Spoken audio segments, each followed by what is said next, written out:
أعوذ بالله من الشيطان الرجيم. الذين آمنوا ولم يلبسوا إيمانهم بظلم أولئك لهم الأمن وهم مهتدون. بسم الله الرحمن الرحيم. الحمد لله عدد ما خلق، والحمد لله ملء ما خلق، والحمد لله عدد ما في السماوات وما في الأرض، والحمد لله عدد ما أحصى كتابه، والحمد لله ملء ما أحصى كتابه، والحمد لله عدد كل شيء، والحمد لله ملء كل شيء. سبحانك لا علم لنا إلا ما علمتنا إنك أنت العليم الحكيم. رب اشرح لي صدري ويسر لي أمري واحلل عقدة من لساني يفقه قولي. اللهم زينا بزينة الإيمان واجعلنا هداة مهتدين. لائق صد احترام، قابل صد اکرام، عالی وقار مشاہدین اور مشاہدات، معزز و مکرم سامعین اور سامعات، السلام علیکم ورحمۃ اللہ وبرکاتہ. آج ہمارا موضوع سخن ہے ایمان کی حقیقی لذت، چاشنی اور اس کی سچی مٹھاس. امام بخاری رحمۃ اللہ علیہ نے اپنی صحیح بخاری کی کتاب الایمان میں ایک شاندار باب قائم کیا ہے. اس باب کا عنوان رکھا ہے باب حلاوت الایمان. اور اس باب میں کتاب الایمان میں 2 حدیثیں امام بخاری نے ذکر کی ہیں، اور ویسے اس باب کی جو پہلی حدیث ہے اس کو صحیح بخاری میں 6 مقامات پر امام بخاری نے ذکر کیا ہے. اس باب سے پہلے ایک باب گزشتہ کئی دروس میں ہم نے اس کو سنا، پڑھا. اس باب کا عنوان تھا باب حب الرسول من الایمان. محبت رسول ایمان کی علامت ہے، محبت رسول ایمان کا حصہ ہے، محبت رسول ایمان کا ایک اہم ترین جز ہے. یہ باب تھا. اس باب کے تحت بہت ساری باتیں محبت رسول سے متعلق، محبت رسول کے اسباب، محبت رسول کے تقاضے، محبت رسول کا شرعی حکم، محبت کا معنی اور مفہوم، یہ ساری چیزیں بتائی گئیں. اب اس باب میں باب حلاوت الایمان میں یہ بتانا مقصود ہے کہ ایمان والوں کو ایمان میں مزہ، لطف کب اور کن حالات میں آتا ہے، کیونکہ ہر چیز کا اپنا ایک خاص لطف ہوتا ہے، اس کا ایک خاص مزہ ہوتا ہے، ہر چیز کا اپنا ایک خاص ذائقہ ہوتا ہے. اچھی چیز دیکھنے سے انسان لذت محسوس کرتا ہے، خوبصورت چیز پر جب اس کی نگاہ پڑتی ہے تو اس کو خوشی محسوس ہوتی ہے، اچھی آواز سننے سے دل میں خوشی کی لہر پیدا ہوتی ہے، لذیذ کھانے، لذیذ پینے کی چیزیں، ان سے انسان کو لذت حاصل ہوتی ہے. عقلی طور پر بھی اگر کوئی عقدہ، کوئی معمہ انسان پر حل ہو جاتا ہے اور کوئی مشکل مسئلہ واضح ہو جاتا ہے تو اسے عقلی حلاوت حاصل ہوتی ہے، اس کو انتہائی خوشی اور مسرت کا احساس اس کے عقل میں پیدا ہوتا ہے، دل و دماغ میں. اس درس کے آغاز میں چند کلیدی حقائق کی یاد دہانی مناسب معلوم ہو رہی ہے. معزز و مکرم مشاہدین اور مشاہدات، سامعین اور سامعات، اس حدیث میں بھی ان یکون اللہ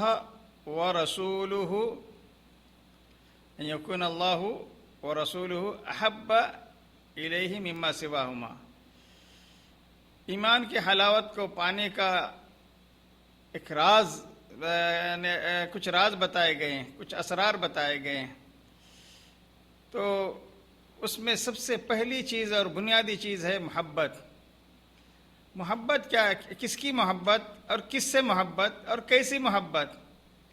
محبت اللہ تعالیٰ سے، محبت اللہ کے رسول سے، محبت اہل ایمان سے۔ محبت ہے کیا چیز؟ محبت ایک انتہائی خوبصورت احساس کا نام ہے۔ محبت ایک نہایت حسین و جمیل شعور کا نام ہے۔ محبت ایک نہایت بیش بہا، قیمتی بلکہ انمول فطری جذبے کا نام ہے، اور یہ جذبہ ہر انسان، کم و بیش ہر انسان کے دل میں فطری طور پر اللہ تعالیٰ کی طرف سے ودیعت کیا گیا موجود ہے۔ اس جذبے کو ختم نہیں کیا جا سکتا۔ کوئی ختم کرنا چاہے وقتی طور پر کچھ پریشر وغیرہ دباؤ ڈال کے اس کو دبایا تو جا سکتا ہے، لیکن کلی طور پر فنا یا ختم نہیں کیا جا سکتا۔ آپ نے دیکھا ہوگا صحابہ کرام کی سیرتوں میں انہوں نے اپنے جسم کے ایک ایک حصے کو کٹنا، اپنے جسم سے جدا کرنا پسند کیا، لیکن ایمان کا سودا نہیں کیا۔ جب اللہ سے، اس کے رسول سے محبت ہو جاتی ہے تو اپنے جسم کا ایک ایک حصہ اللہ کے راستے میں اس محبت کے نذرانے کے طور پر وہ پیش کرتے ہیں، ان کو کوئی تکلیف محسوس نہیں ہوتی۔ اس محبت کا رخ موڑا جا سکتا ہے، اس لیے اس انمول اور قیمتی جذبے کو مہذب اور شائستہ بنانا نہایت ضروری ہے۔ گزشتہ درس میں بھی محبت رسول کا شرعی حکم آپ کے سامنے پیش کیا گیا تھا، چونکہ اس حدیث میں اللہ اور اس کے رسول دونوں کی محبت کا تذکرہ ہے۔ تو محبت الہی اور محبت رسول کا حکم کیا ہے شریعت میں؟ تو یہ شرعی اس کا حکم یہ ہے کہ ہر مسلمان مرد اور عورت پر یہ فرض عین ہے، وہ رسول اکرم محمد اللہ تعالیٰ اور رسول اکرم صلی اللہ علیہ وسلم سے تمام انسانوں سے بڑھ کر محبت کرے اور اپنے دل و جان سے بھی زیادہ محبت کرے۔ میں نے گزشتہ درس میں بھی آپ کو بتایا تھا محبت کی اقسام کتنی ہیں، اور محبت کے تعلق سے ہماری بڑے کافی طویل و عریض دروس ہو چکے ہیں، لیکن ریکارڈ نہیں ہوئے۔ اللہ تعالیٰ کی توفیق سے جو کچھ بھی ریکارڈ ہو رہا ہے یہ بھی غنیمت ہے۔ عموماً ہر ایک مسلمان سے 3 قسم کی محبتیں مطلوب ہیں۔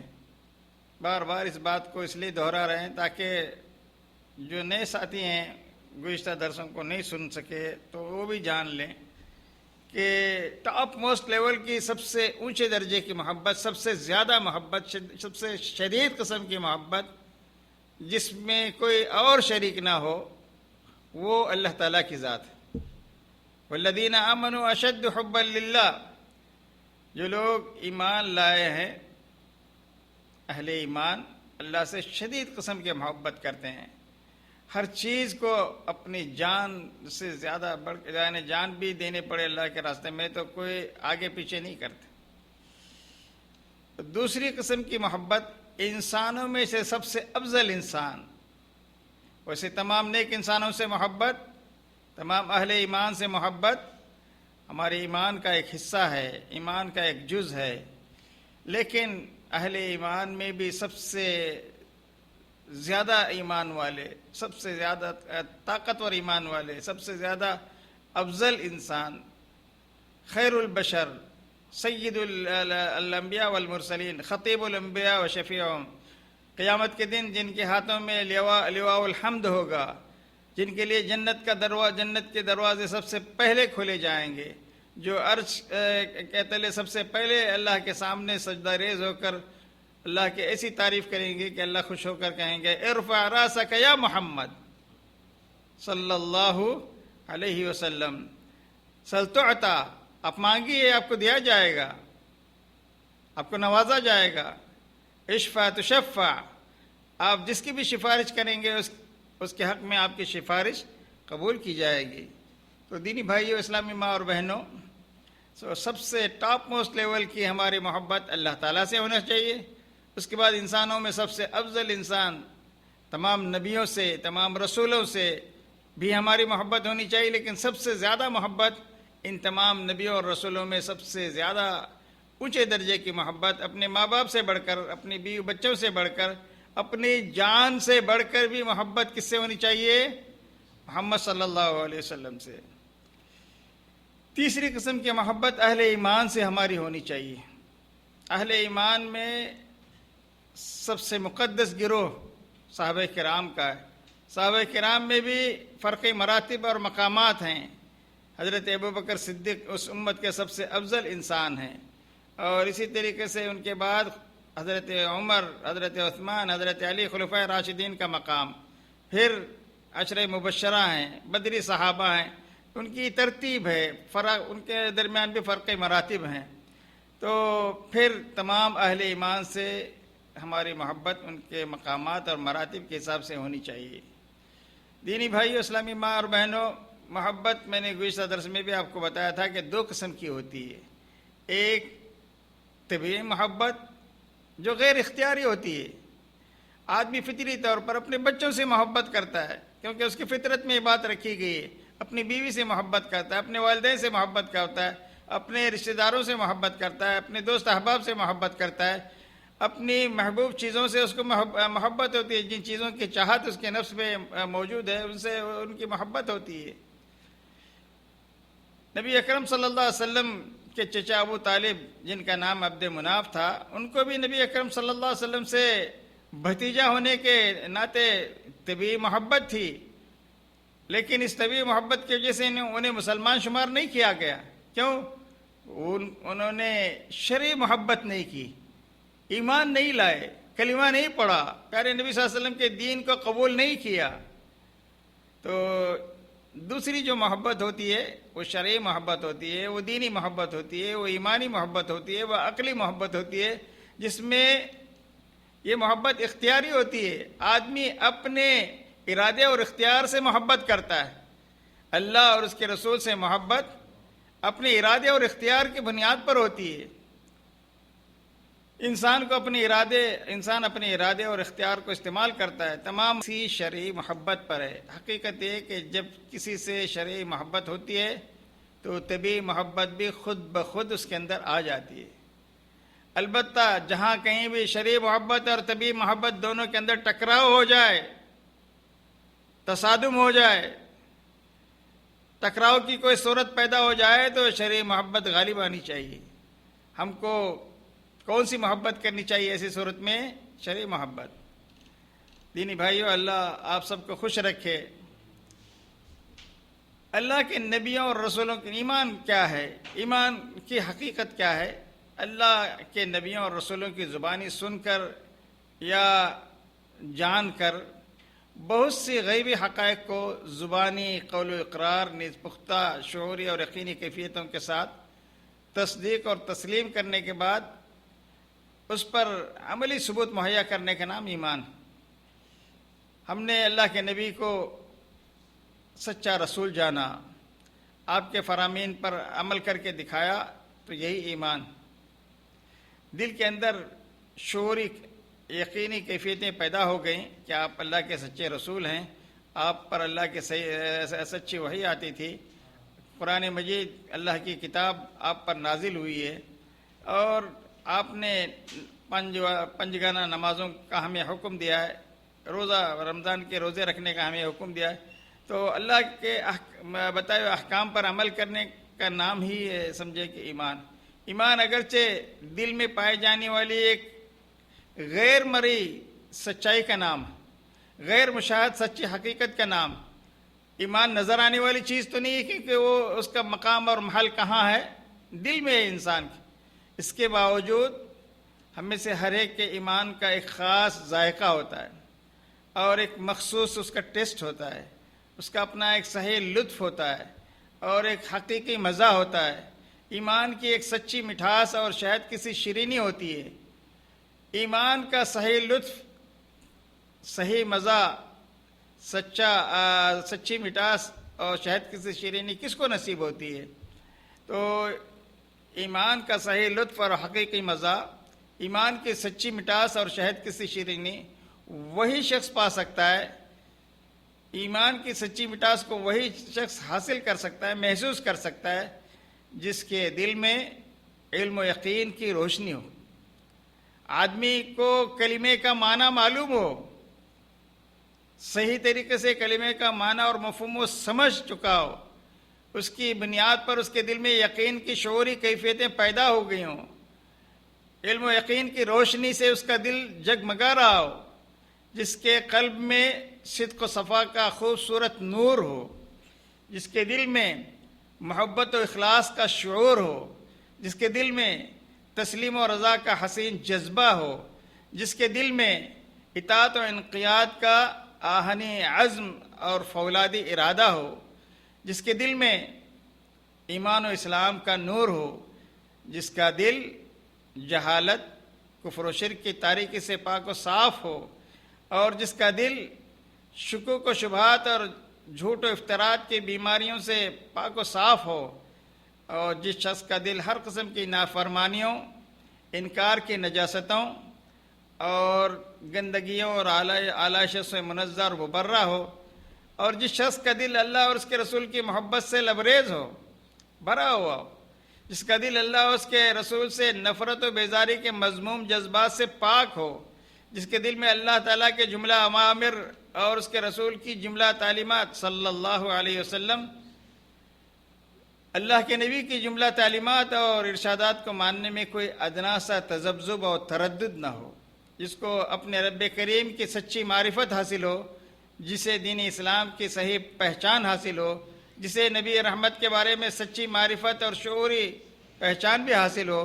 یہی ہمارے دین کے 3 بنیادی اصول بھی ہیں۔ دینی بھائیوں، اسلامی ماں اور بہنوں، ہماری گفتگو ہو رہی تھی ایمان کی سچی مٹھاس کو، اس کی چاشنی کو، شہد کی سی شیرینی کو کون پا سکتا ہے، کون محسوس کر سکتا ہے؟ تو ایمان کی سچی مٹھاس اور پیاری حلاوت کو وہی شخص محسوس کر سکتا ہے جس کو جملہ عبادات اور نیکی کے کاموں میں لذت محسوس ہو، نیکی کے کاموں سے جس کو محبت ہو، نیکی کے کاموں سے جس کو سرور حاصل ہو، جس کو برائی کے تمام کاموں سے شدید قسم کی نفرت ہو، گناہوں سے اس کو بیزارگی ہو، اس کو دینی معاملات میں مشقت برداشت کرنا آسان ہو، جو امور دین کو دنیاوی ساز و سامان پر ترجیح اور فوقیت دیتا ہو۔ بعض اوقات تو ایمان کی چاشنی اور شہد کی سی شیرینی اس حد تک بڑھ جاتی ہے، اس حد تک محسوس ہوتی ہے کہ بندے مومن اپنے ایمان کے بچاؤ اور اس کی حفاظت کے خاطر اپنا تن من دھن بلکہ اپنی جان بھی قربان کر دینے کو تیار ہوتا ہے، بلکہ تیاری نہیں تیار کر دیتا ہے، قربان کر دیتا ہے۔ اس کی علامت یہ ہوتی ہے کہ اسے نیکی اور اطاعت کے کاموں میں لذت اور فرحت محسوس ہوتی ہے۔ ایک نیکی کو جب وہ انجام دے لیتا ہے، اس کا دل خوشی سے باغ باغ ہو جاتا ہے۔ دینی بھائیوں، اسلامی ماں اور بہنوں، ایمان کی سچی مٹاس، حلاوت ایمان کی چاشنی اور شہد کی سی شیرینی کو وہی شخص پا سکتا ہے جس کے ایمان نے اس کے یقین کو طاقتور بنا دیا ہو، اس کا نفس اس پر پوری طرح سے مطمئن ہو گیا ہو۔ اسلام کو قبول کرنے اور ایمان کی دولت کو پانے کے بعد آدمی کا نفس مطمئن ہو چکا ہو، اس کا سینہ ایمان اور اسلام کے لیے پوری طرح سے کھل گیا ہو، اسے مکمل شرح صدر حاصل ہو چکا ہو، ایمان و یقین اس کے گوشت پوشت میں داخل ہو کر پیوست ہو چکا ہو، اس کے دل سے ایمان کا نکلنا مشکل سے مشکل ترین ہو۔ اس قسم کے باکمال خوش نصیب حلاوت ایمانی سے ہمکنار ہوتے ہیں۔ دینی بھائیوں، اسلامی ماں اور بہنوں، میں نے درس کے آغاز میں آپ کو بتایا امام بخاری رحمۃ اللہ علیہ نے اپنے صحیح بخاری یعنی الجامع الصحیح میں جو حدیث ہم پڑھنے جا رہے ہیں اس کو 6 مقامات میں مختلف ابواب میں امام بخاری نے نقل فرمایا۔ پہلی حدیث پہلے مقام پر کتاب الایمان میں جو باب قائم کیا امام بخاری نے، باب حلاوت الایمان، میں نے اس کے وضاحت میں تمہید میں گفتگو کی ہے۔ دوسرا باب بھی کتاب الایمان ہی میں باب من کرہ ان یعود فی الکفر کما یکرہ ان یوقع فی النار، یہ بھی کتاب الایمان ہی میں باب قائم کیا ہے۔ تیسرے مقام پر کتاب فضائل الصحابہ میں بھی اس حدیث کو امام بخاری نے ذکر کیا ہے۔ چوتھے مقام پر کتاب الادب میں امام بخاری نے باب الحب فی اللہ میں ذکر کیا ہے۔ پانچویں مقام پر کتاب الاکراہ میں باب من اختار الضرب والقتل والہوان علی الکفر، اس باب میں جس نے کفر پر مار کھانے، قتل کیے جانے اور ذلت کو اختیار کیا۔ صحابہ کرام نے مار کھانے کو گوارا کر لیا لیکن ایمان کا سودا نہیں کیا۔ کتاب الاحکام میں چھٹے مقام پر باب القضاء والفتیہ فی الطریق، چلتے چلتے راستے میں کوئی فیصلہ کرنا کسی کا اور فتویٰ دینا، اس حدیث سے امام بخاری نے اس حدیث کو 6 کتابوں میں 6 مختلف ابواب قائم کر کے بہت سارے مسائل اس حدیث سے استنباط کیے ہیں۔ اس حدیث کے ایک ایک ٹکڑے پہ بڑی شاندار کتابیں لکھی گئی ہیں۔ علماء کرام نے اس حدیث پر بہت سے اپنے علمی فوائد نقل فرمائے ہیں۔ آج کے درس میں ہم کوشش کرتے ہیں کہ حتی الامکان جتنے فائدے ہم ذکر کر سکتے ہیں اس حدیث کی شرح میں ذکر کرنے کی کوشش کرتے ہیں، اور اگر اس درس میں مکمل نہ ہو پائے تو مغرب کے بعد کے درس میں اس کی تکمیل کرنے کی کوشش کرتے ہیں۔ اگر اس حدیث کے فوائد کو مکمل نہ کر سکے تو بہت ممکن ہے اگلے ہفتے بھی اسی حدیث پر ہمارا درس جاری رہے گا۔ بہرکیف پہلی حدیث کتاب الایمان میں آج کے باب کی باب حلاوت الایمان کی، جس کو متفق علیہ روایت کہا جاتا ہے، صحیح بخاری میں بھی ہے، صحیح مسلم میں بھی ہے۔ تو صحیح بخاری میں امام بخاری نے باب قائم کیا ہے باب حلاوت الایمان، اور امام مسلم نے کہ صحیح مسلم میں جو باب قائم کیا گیا ہے باب بیان خصال من اتصف بہن وجد حلاوت الایمان، یہ روایت حضرت انس سے امام بخاری نے پہلے مقام پر لائے ہیں۔ عن انس عن النبی صلی اللہ علیہ وسلم قال 3 من کن فیہ وجد حلاوت الایمان، ان یکون اللہ ورسولہ احب الیہ مما سواہما، وان یحب المرء لا یحبہ الا للہ، وان یکرہ ان یعود فی الکفر کما یکرہ ان یقذف فی النار، اخرجہ البخاری باب حلاوت الایمان۔ حضرت انس رضی اللہ تعالی عنہ سے روایت ہے، نبی اکرم صلی اللہ علیہ وسلم نے فرمایا 3 خصلتیں ایسی ہیں جس میں یہ پائی جائیں اس نے ایمان کی حلاوت اور ایمان کی مٹھاس کو پا لیا۔ پہلی خصلت، اللہ اور اس کا رسول صلی اللہ علیہ وسلم اس کے نزدیک سب سے زیادہ محبوب بن جائیں۔ دوسری خصلت، وہ کسی بھی انسان سے محض اللہ کی رضا کے لیے محبت رکھے، یعنی اہل ایمان میں سے جس کسی سے بھی ہماری محبت ہو تو اللہ کی رضا کے لیے محبت، کوئی خونی رشتہ نہ بھی ہو کوئی حرج نہیں، بلکہ ایمانی رشتہ خونی رشتے سے کہیں زیادہ پائیدار اور مضبوط اور طاقتور ہوتا ہے۔ تیسری خصلت، وہ کفر میں واپس لوٹنے کو ایسا برا جانے جیسے آگ میں ڈالے جانے کو برا جانتا ہے۔ دینی بھائیو، اسلامی ماں اور بہنوں، امام نووی رحمۃ اللہ علیہ کہتے ہیں کہ یہ حدیث انتہائی عظیم حدیث ہے، اسلام کے اصولوں میں سے اصل الاصول کی حیثیت رکھتی ہے، کیونکہ اللہ کی محبت اور اس کے رسول کی محبت ہم میں سے ہر مسلمان پر فرض عین ہے۔ یہ توحید کے تکوینی تقاضوں میں سے سب سے پہلا اور بنیادی تقاضا ہے۔ محبت کے بغیر کوئی بھی عمل ہم انجام دے ہی نہیں سکتے، ہمارا دل آمادہ ہی نہیں ہوگا۔ جب کسی چیز کی محبت ہمارے دل میں ہوگی، چاہت ہمارے دل میں ہوگی، تو آدمی اس کے فرمان، اس کے حکم کو ماننے کے لیے تیار ہوگا۔ محبت نہیں ہوگی، آپ کو کسی سے نفرت ہوگی، کسی سے بغض ہوگا، کینہ ہوگا، آپ اس کی بات مانیں گے نہیں۔ تو اس حدیث سے کئی فوائد اخذ کیے جا سکتے ہیں۔ تو پہلا فائدہ امام نووی نے صحیح مسلم کی شرح میں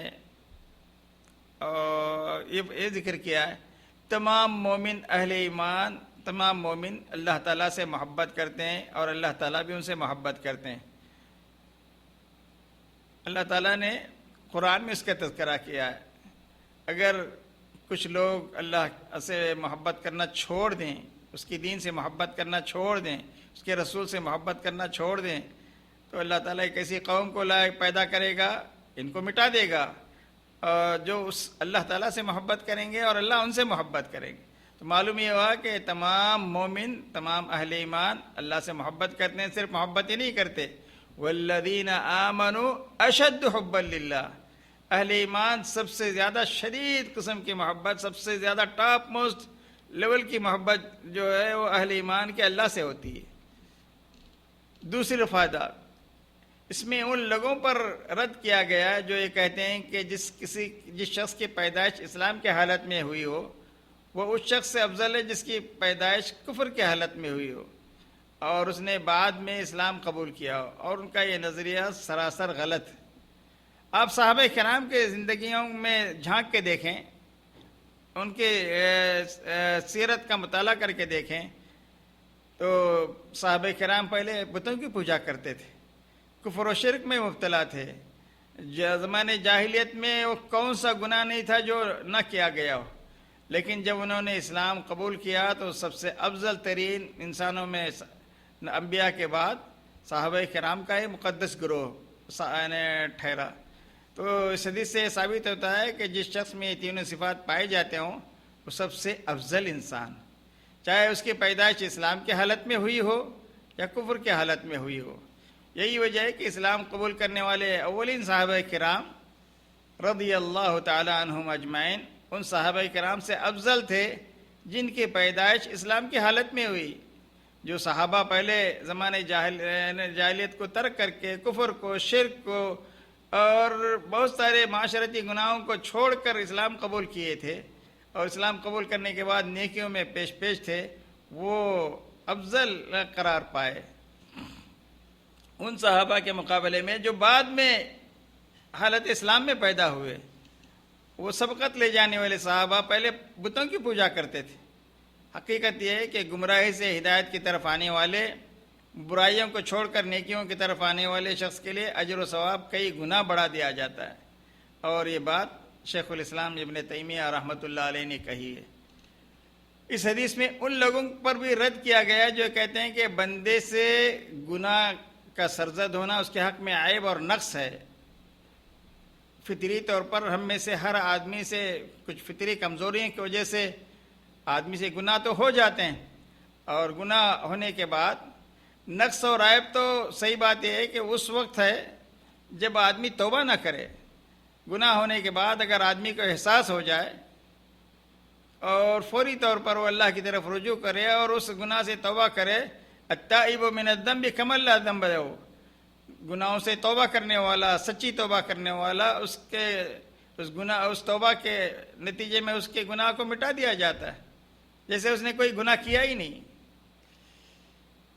بلکہ شیخ الاسلام ابن تیمیہ تو یہاں تک کہتے ہیں کہ توحید سے بڑی کوئی نیکی نہیں، شرک سے بڑا کوئی گناہ نہیں ہے، توحید کے بعد سچی توبہ سے بڑی کوئی نیکی نہیں، کیونکہ جب آدمی توبہ کرتا ہے تو اس کے سارے گناہ معاف ہو جاتے ہیں، بلکہ اس توبہ کے اندر صدق دلی کے ساتھ اور پورے اخلاص کے ساتھ اور سچی توبہ کرتا ہے تو ان گناہوں کی جگہ پر نیکیاں لکھی جاتی ہیں۔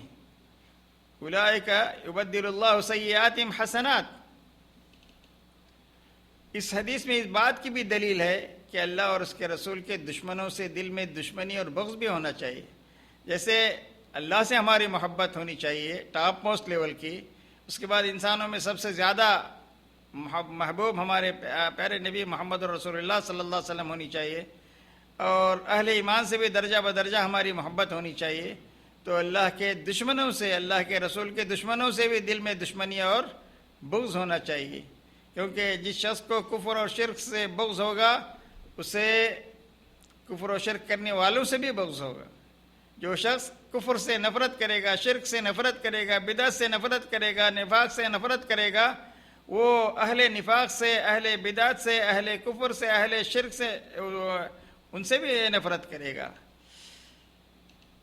اس حدیث کا ایک اور فائدہ نمبر 5، بعض اہل علم کا کہنا ہے کہ ایمان کی مٹھاس سے مراد، حلاوت الایمان سے مراد عبادات کی لذت کو محسوس کرنا ہے۔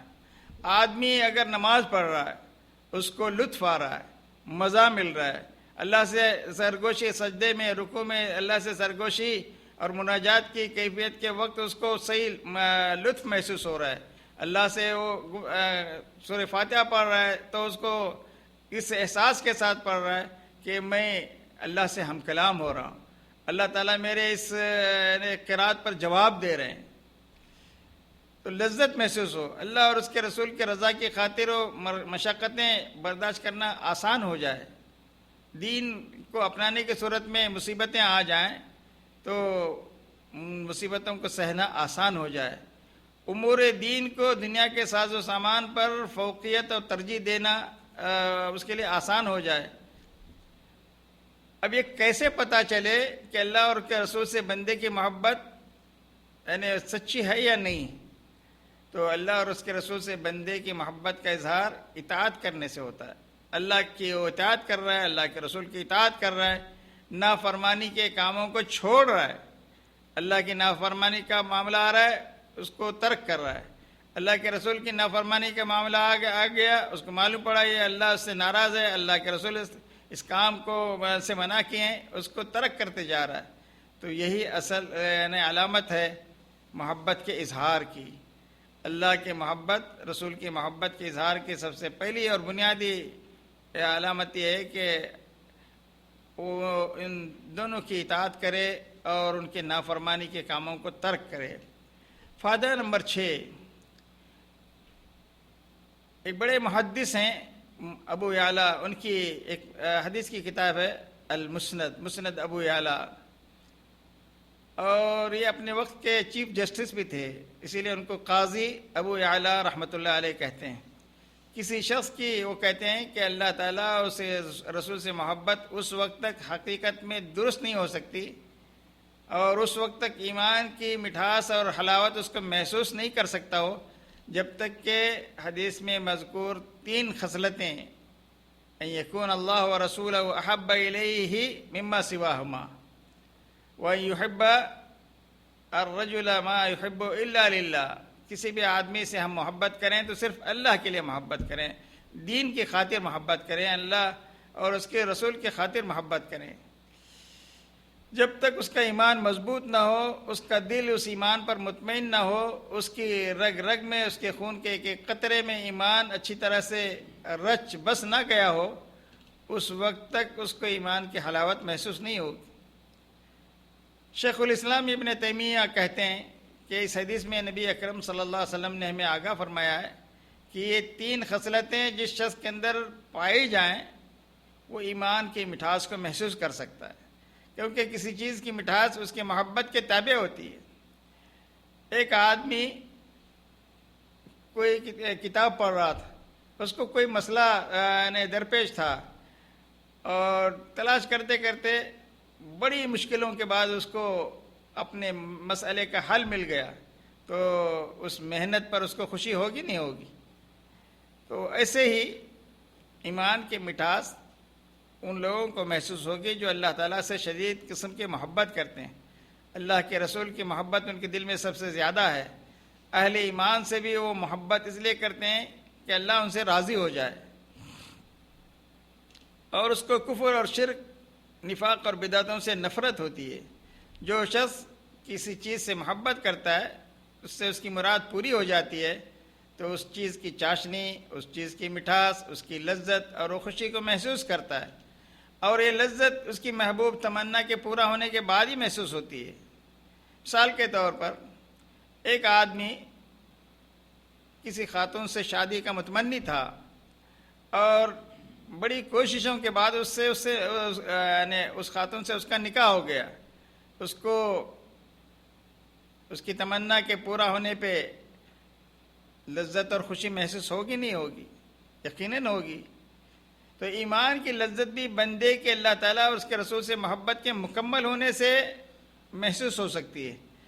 اللہ اور اس کے رسول کی محبت ہمارے دل میں پائے تکمیل کو کیسے پہنچتی ہے، کیسے مکمل ہوتی ہے؟ تو یہ 3 امور کے ذریعے سے ہوتی ہے۔ پہلی چیز، اللہ اور اس کے رسول اسے سب سے زیادہ محبوب ہوں، ان سے صرف محبت ہی نہ ہو بلکہ سب سے زیادہ محبت ہو، اور یہ تب ہو سکتا ہے جب وہ اللہ اور اس رسول کی پسندیدہ اشیاء کو پسند کرے۔ اللہ تعالیٰ کو کیا پسند ہے؟ پاکی اور صفائی حاصل کرنا پسند ہے۔ یحب المتطہرین، اللہ تعالیٰ پانی کے ذریعے سے پاکی حاصل کرنے والے، غسل کرنے والے، وضو کرنے والے کو پسند کرتے ہیں۔ اسی طرح سے قرآن میں جہاں کہیں بھی یحب اللہ تعالیٰ نے اللہ تعالیٰ کے بارے میں آتا ہے کہ اللہ یہ چیز پسند کرتا ہے، ہم بھی اس چیز کو اپنائیں اور اللہ کی اس پسند کے مطابق ہم عمل کریں۔ اللہ ظلم کو ناپسند کرتا ہے، اللہ خیانت کو ناپسند کرتا ہے، اللہ فلاں چیز کو ناپسند، کفر کو ناپسند کرتا ہے، تو اللہ کی ناپسندیدہ اشیاء کو ترک کریں، ان سے دوری اختیار کریں۔ دوسری چیز، اس محبت کی تکمیل، اسے اللہ کے محبوب بندوں سے بھی محبت ہونی چاہیے۔ اللہ کے محبوب بندوں میں سر فہرست نبی اور رسول ہیں، اس کے بعد ہماری اس امت کے صحابہ ہیں، اور ہر نبی کے صحابہ بھی اس امت کے محبوب ہوتے تھے، تو ان سے بھی ہماری محبت صرف اللہ کی رضا کی خاطر ہو۔ جب ایسا ہو، انسان کوئی بھی ایسا انسان کرے گا تو اس کی اللہ تعالیٰ سے کامل محبت کی نشانی ہوگی، کیونکہ محبوب کے محبوبوں سے محبت، محبوب کے محبوبوں کے ساتھ محبت کرنا، اللہ محبوب کے ساتھ محبت کرنا ہے۔ ہم نے اللہ کے نیک بندوں سے محبت کیوں کی؟ کیونکہ یہ اللہ کے محبوب بندے ہیں، اللہ تعالیٰ انہیں چاہتا ہے، لہٰذا انبیاء اور رسولوں کے ساتھ محبت کرنا، اولیاء اللہ کی محبت کرنا، نیک صالحین اور نیکوکار لوگوں سے محبت کرنا، ان سے محبت صرف اس لیے ہو کہ یہ اللہ تعالیٰ کے فرما بردار بندے ہیں، نمازی ہیں، روزے دار ہیں، تہجد گزار ہیں، صوم و صلات کے پابند ہیں، تقوی اور پرہیزگار بندے ہیں۔ تیسری چیز، اسے ایمان کی ضد یعنی کفر اور اہل کفر سے اتنی نفرت ہو جتنی نفرت اسے جہنم میں گرائے جانے سے ہوتی ہے۔ کیا ہم میں سے کوئی آدمی آگ میں جلنا پسند کرے گا؟ یقیناً نہیں۔ تو جب اللہ تعالیٰ سے سب سے زیادہ محبت کرے گا تو دین اسلام بھی اسے سب سے زیادہ محبوب ہوگا۔ جب اسلام دیگر ادیان کی نسبت اسے سب سے زیادہ محبوب ہوگا تو محاسن اسلام کا نور اسے جہالت کی تاریکیوں سے، کفر کی تاریکیوں سے دور رکھے گا، بدعتوں سے دور رکھے گا۔ یوں وہ اسلام ہی کو اپنی نجات کا وہ سب سے بڑا ذریعہ تصور کرے گا اور سب سے بڑا نجات دہندہ سمجھے گا، اسی کو اپنی آخری دم تک اپنے گلے کا ہار بنائے رکھے گا۔ جب یہ محبت اس طرح مکمل ہوگی جیسے ابھی ہم نے ذکر کیا، تو ایسے شخص کو خوش خبری دی جا رہی ہے کہ وہ قیامت کے دن اسی کے ساتھ اس کا حشر ہوگا جس سے وہ محبت کرتا ہے۔ اللہ اور اس کے رسول سے اسے محبت ہے تو وہ میدان محشر میں پیارے نبی صلی اللہ علیہ وسلم اور صحابہ کرام کے ساتھ اس کا حشر ہوگا۔ دینی بھائیوں، اسلامی ماں اور بہنوں، اللہ آپ سب کو خوش رکھے۔ دنیا میں رسول اللہ صلی اللہ علیہ وسلم سے محبت آخرت میں آپ سے قرب کا ذریعہ بنے گی۔ آپ کے ہاتھوں سے جام کوثر کے پینے کا ذریعہ بنائے گی۔ محبت دل کو آلائشوں سے پاک کرتی ہے، روح کو مادی بیماریوں سے شفا بخشتی ہے، اسے الفت و محبت کے لامحدود آفاق کا سیر اور نظارہ کرواتی ہے۔ ایک مرتبہ حضرت ابو ذر نبی اکرم صلی اللہ علیہ وسلم کے پاس موجود تھے۔ انہوں نے اللہ کے نبی سے گزارش کی، کہا اے اللہ کے رسول، ایک شخص کچھ لوگوں سے محبت کرتا ہے لیکن ان جیسے عمل نہیں کر سکتا، تو اس کا حشر کیا ہے؟ وہ اپنے بارے میں کہنے کے بجائے اس طرح سے انہوں نے سوال کیا۔ نبی اکرم صلی اللہ علیہ وسلم نے فرمایا انت یا ابا ذر مع من احببت، اے ابو ذر تم ان کے ساتھ تمہارا حشر ہوگا جن سے تم محبت کرتے ہو۔ انت مع من احبب انت یا ابا ذر مع من احبب. وہ کہنے لگے میں تو اللہ سے محبت کرتا ہوں، فإنی احب اللہ ورسولہ، اور اللہ کے رسول سے بھی محبت رکھتا ہوں. آپ نے فرمایا یقیناً تمہیں ان کی معیت نصیب ہوگی، میدان محشر میں تمہارا حشر ان کے ساتھ ہوگا جن سے تم محبت رکھتے ہو. حضرت ابو ذر نے یہ بات کئی مرتبہ دہرائی، اور نبی اکرم صلی اللہ علیہ وسلم نے ہر بار ان کو یہی جواب دیا کہ تمہارا حشر ان لوگوں کے ساتھ میں ہوگا جن سے تم محبت کرتے ہو. اللہ سے محبت کرتے ہو، اللہ کے رسول سے محبت کرتے ہو، ابو بکر و عمر سے محبت کرتے ہو، تو تمہارا حشر بھی یقیناً. تو رسول اللہ سے محبت آپ کے راستے پر چلنے سے، آپ کے طریقے کی پیروی کرنے سے، کسی کمی بیشی کے بغیر آپ کی ایک ایک سنت کی ٹھیک ٹھیک پابندی کرنے کا نام. اسی طریقے سے ایک اور حدیث، حضرت انس اس حدیث کے راوی ہیں، ایک دفعہ کہتے ہیں کہ نبی اکرم صلی اللہ علیہ وسلم سے مسجد سے نکل ہی رہے تھے کہ ہمیں ایک آدمی مسجد کے چبوترے کے پاس مل گیا. کہنے لگا اے اللہ کے رسول آپ یہ بتائیے کہ قیامت کب آئے گی. اور دوسری روایتوں میں یہ واقعہ مختلف اور اسلوبوں میں بیان کیا گیا ہے. تو آپ نے فرمایا ما عددت لہا، تم قیامت کے بارے میں پوچھ رہے ہو، اس قیامت کے لیے جو ہولناک قسم کی ہوگی، بھیانک قسم کا منظر ہوگا وہاں پر، ہر کوئی نفسی، ہر کسی کے لیے نفسی نفسی کا عالم ہوگا. ما عددت لہا، تم نے کیا تیاری کر رکھی ہے؟ فَكَأَنَّ الرَّجُلُ اسْتَكَانَ، یہ سوال سنتے ہی وہ شخص چپ ہو گیا، خاموش ہو گیا، سوچنے پہ مجبور ہو گیا واقعی بات تو صحیح ہے، میری تو کوئی تیاری نہیں ہے، لیکن میں اس قسم کا سوال کیوں کر رہا ہوں. پھر وہ کہنے لگا اے اللہ کے رسول، قال یا رسول اللہ ما اعددت لها کبیر صیام ولا صلاۃ ولا صدقہ، میں نے کوئی زیادہ نمازیں، روزے اور صدقات تو نہیں کیے، البتہ ایک کام میں کرتا ہوں اور میرے دل میں وہ ہے، ولکنی احب اللہ ورسولہ، میں اللہ اور اس کے رسول سے صحیح معنوں میں محبت کرتا ہوں. پیارے نبی صلی اللہ علیہ وسلم نے فرمایا انت مع من احببت، کل قیامت کے دن تمہارا حشر تم ان لوگوں کے ساتھ اٹھائے جاؤ گے جن سے تم محبت کرتے ہو. انت مع من احببت، معلوم یہ ہوا کہ اللہ اور اس کے رسول سے محبت کرنے والا میدان محشر میں اللہ والوں کے ساتھ ہوگا. نبی اکرم صلی اللہ علیہ وسلم کی اس کو رفاقت نصیب ہوگی، پیارے نبی صلی اللہ علیہ وسلم کی اس کو شفاعت نصیب ہوگی، نبی اکرم صلی اللہ علیہ وسلم کے مبارک ہاتھوں سے وہ جام کوثر پیے گا. دینی بھائیوں، اسلامی ماں اور بہنوں، اللہ تعالیٰ آپ سب کو خوش رکھے. اس یہ حدیث نہایت عظیم حدیث ہے، اس حدیث کے فوائد بھی نہایت عظیم ہیں. تو وقت ہمارا ہو چکا ہے، اللہ سے ہماری دعا ہے کہ اللہ تعالیٰ مجھے اور آپ کو صحیح معنوں میں اللہ تعالیٰ کی محبت، اللہ کے رسول سے محبت، اہل ایمان کی محبت ہمارے دلوں میں پیدا فرمائے، اور اسی طریقے سے صحیح معنوں میں ہمیں کفر سے، شرک سے، بدعتوں سے، نفاق سے اللہ تعالیٰ بچائے رکھے. صلی اللہ علیہ نبینا محمد وجزاکم اللہ خیرا.